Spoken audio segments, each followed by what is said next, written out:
We tend to think of AI as this world of pure, cold, hard logic. But what if I told you the real secret to its power is actually embracing uncertainty?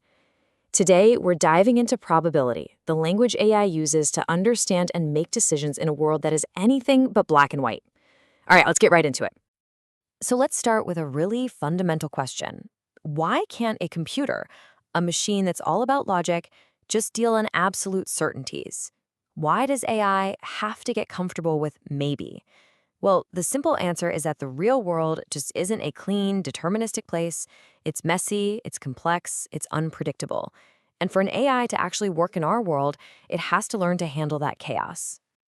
So where does all this uncertainty even come from? Well, this slide breaks it down beautifully. First, you've got incomplete modeling. Our models always have to simplify things. I mean, think about a robot mapping a room. If it breaks the world into a grid, it's automatically a little bit unsure about an object's exact location inside one of those grid squares. Then there are noisy measurements. A camera sensor with a speck of dust on it, a microphone picking up background static, it's never perfect. And finally, some things in the universe are just, well, they're genuinely random. At the end of the day, uncertainty isn't a bug we need to fix, it's a fundamental feature of reality itself. And this is how we deal with it. You see, traditional logic is really rigid. A statement is either true or it's false. That's it. But probability theory, it gives us this incredibly rich framework. It's a set of formal rules for figuring out the likelihood of something being true. It's not just about a simple yes or no anymore. It's about all the shades of gray in between. It's logic, but supercharged for the real world. Okay, so if we're going to use this language of likelihoods, how do we actually speak it? How do we formally describe the chances of one thing happening versus another? Well, that's exactly what we're going to get into right now. The main tool in our toolbox, especially for things with distinct outcomes, like the sides of a die or different categories of images, is something called a probability mass function, or a PMF. The best way to think about it is as a complete rulebook. For any possible outcome you can think of, the PMF tells you its exact probability. The chance of rolling a 3, the PMF has the number. The probability that an email is spam, the PMF for that variable gives you the answer. It's that simple. Now, the world of probability is absolutely vast. But the good news is, for machine learning, we don't need to know every single trick in the book. We rely on a specific, curated toolkit of really powerful and practical probability distributions. Let's take a look at a couple of the most important ones. First up is a kind of strange one, the Dirac distribution.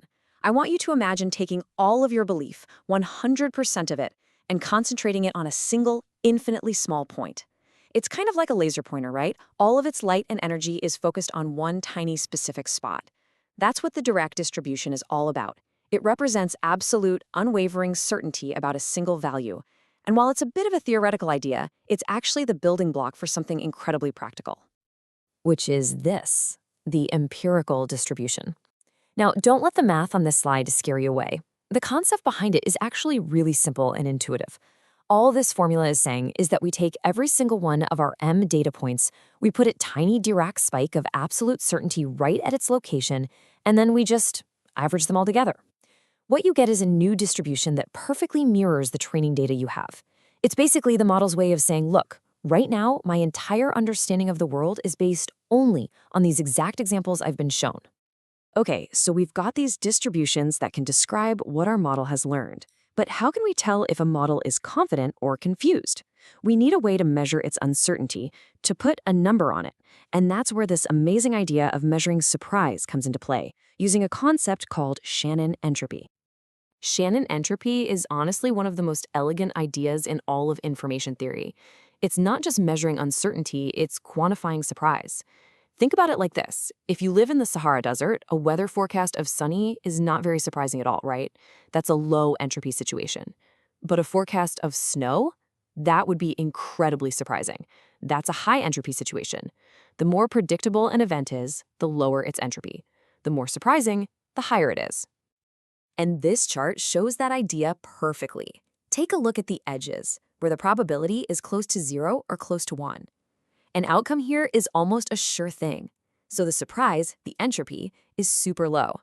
But look right there in the middle, at a probability of 0.5. That's a perfect coin flip. You have no idea what's going to happen. And that's the peak of the chart. That's maximum uncertainty, maximum surprise, and, you guessed it, maximum entropy.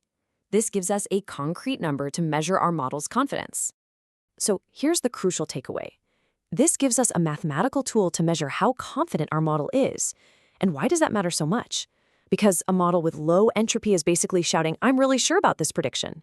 On the other hand, a model with high entropy is telling us, honestly, I'm just guessing here.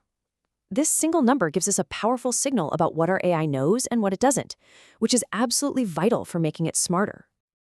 And that brings us to our final and maybe most important question.